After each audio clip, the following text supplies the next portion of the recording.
It goes a long way in helping. There are, just to add to that, I needed to have said something on that. Some of what we're saying are where some of us will get ultimately.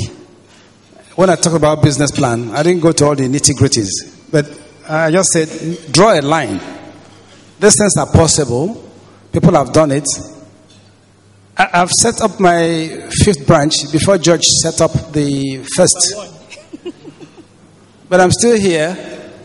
I'm still around. George is number 1 now. That's where she wants to go. And we still work together. We encourage ourselves. She's doing very well. We're very proud of what she's doing. So you don't have to be a bookie George.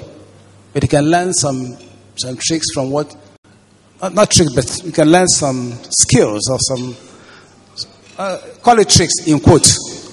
Okay? You can get some inspiration from what she said or from what Alpha is doing. You don't have to go to FIP with 4 people as I did this time. It's not really. If you're successful and want to go to FIP, you start with yourself. But there are free trainings like the type I mentioned, where the same people are featuring, where all of us are featuring for free of charge. It doesn't stop panel, it doesn't stop you from coming to panel. So, but be anxious to learn more or develop your people. There's a career path in pharmacy. There is. But when you are just there with 2 or 3 people, there's not so much to worry yourself about career path. Okay? I started with about 3 or 4 staff. That was many years ago. So just operate at the level where you are and decide to go to the next level. That's the important thing. Yes, very important. Just to mention that the first time that I ever took pharmacists to the UK for the pharmacy show, this was in 2007 or 8, when we sat in Holiday Inn, a very basic, simple hotel. I burst into tears because if anybody had told me that 3 months earlier I could go with 2 people, it's just the desire. And like Dangote says, have a big vision. As you work your business with all your energy, and you give your best and you do things right and you up the ante.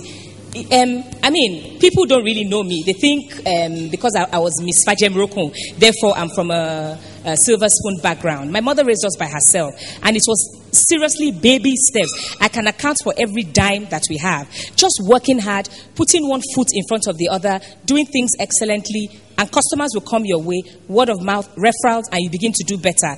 As you do better, let your staff know. Let your salary scale expand. They know that, you are carrying them along. And when the opportunity comes to take somebody to the UK or to FIP, why not? It's exciting. And you can always rough it somehow. They can share a room. The first time we went to the UK, the 3 of us, myself and 2 of my pharmacists, we all stayed in the same room. It was humbling. It was amazing. It was, I was excited that we did it, and now it's history. We've done more and more and more. And we do as we're able to. Nobody's under pressure. But it's, this year, for Pharmacy Show UK, our 2 pharmacists got turned down. They didn't get their visas. Very upsetting. Our distribution manager was invited by our wholesaler in the UK. We had a letter of invitation and everything, got turned down. So I'm on a warpath with the British Embassy. Yes, and I'm asking some questions. And they are answering me. If I've invested so much money in your economy for 13 years plus, and then the people we buy from want to help train one of my staff, and you are in my way, and we have said we'll pay for all the fees, and you're saying no, I need some answers, So, levels, take your baby steps and giant leaps all combined.